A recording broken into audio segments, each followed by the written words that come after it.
मियां नवाज शरीफ की कोई 12वीं बार लॉन्चिंग पर सोशल मीडिया पर तरह तरह के तबसरे हो रहे हैं, मीम्स बन रही हैं। कोई सर्दियों के आगाज पर लिहाफ को धूप लगाने की मिसाल दे रहा है तो कोई कुछ और कह रहा है, मगर मेरे ख्याल में मामला इतना सादा नहीं है। पहले तो इन लोगों का मुगालता दूर हो गया जो कहते थे कि मियां नवाज शरीफ मजबूरी की हालत में धौंस और धांधली और जबर के इस निजाम की हमायत कर रहे हैं। ऐसा नहीं है हजूर, मियां नवाज शरीफ शौक और भरपूर जज्बे से इस खेल में शरीक हैं। नाज़रीन, ये वो अब अर्ज कर रहा हूँ कि जो इस वक्त इख्तिलाफ थ्योरीज जो हैं, मफरूजे जो हैं, वो मार्केट में जो फ्लोट कर रहे हैं। मियां नवाज शरीफ अपनी मौका परस्ती की वजह से कहते हैं जी सियासत में अलमिया किरदार बन चुके हैं। उन्होंने जिस जगह से सियासत शुरू की थी आज उससे बल्कि कहीं ज्यादा बदतरीन मकाम पर खड़े हैं। नाज़रीन, एक थ्योरी ये पेश की जा रही है कि कायदे मोहतरम बिला वजह एकदम मुतारिक नहीं हुए, बल्कि उसके पीछे एक पूरी कहानी है। मियां नवाज शरीफ अभी तक कहते हैं जी ये गम नहीं भूल पाए कि उन्हें वजीर आजम नहीं बनाया गया। जब से उनके भाई वजीर आजम बने, मियां नवाज शरीफ सियासी सख्ते में चले गए।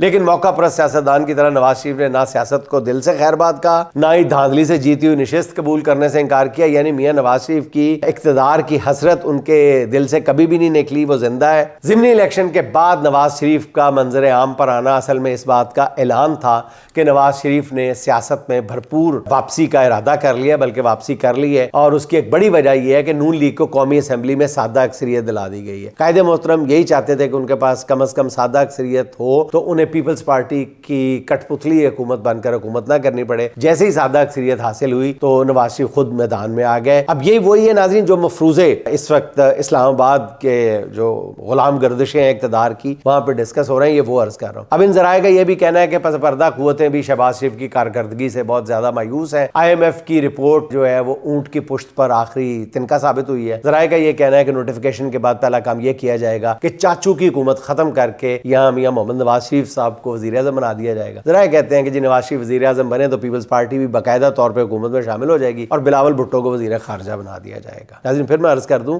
ये वो मफरूजे हैं जो डिस्कस हो रहे हैं, खास लेवल से ऊपर डिस्कस हो रहे हैं। अलबत्ता कहा जा रहा है कि जी पंजाब जो है वो मरियम नवाज शरीफ साहिबा के पास ही रहेगा। जराए का ये भी कहना है कि ये अरेंजमेंट 28वीं तरमीम तक रहेगी। इस तरमीम की मंजूरी के बाद असल खेल शुरू होगा। नाज़रीन, मेरी अपनी खबर ये है कि मियां मोहम्मद नवाज शरीफ साहब ऐसा कुछ नहीं करने जा रहे हैं। क्यों? इसलिए एस्टेब्लिशमेंट के पास शहबाज शरीफ से बेहतर इस वक्त कोई चॉइस नहीं है। मियां नवाज शरीफ साहब को कभी भी ये कबूल नहीं करेंगे कि वो शहबाज शरीफ साहब जैसे ताबेदार वजीर आजम को हटाकर एक प्रॉब्लमेटिक वजीर आजम को अपने सामने ले आए। मेरी इत्तला ये है, उनका ये जो रूनुमाई की जा रही है मुख्तलिफ फंक्शंस में, उनको जो मुतहर्रिक दिखाया जा रहा है, ये उनकी वापसी नहीं है। ये एक 2-4 दिन का शो है जो हफ्ते 10 दिन बाद ख़त्म हो जाएगा और फिर वो वहीं वापस चले जाएंगे जहाँ का मौसम उनको बहुत पसंद है।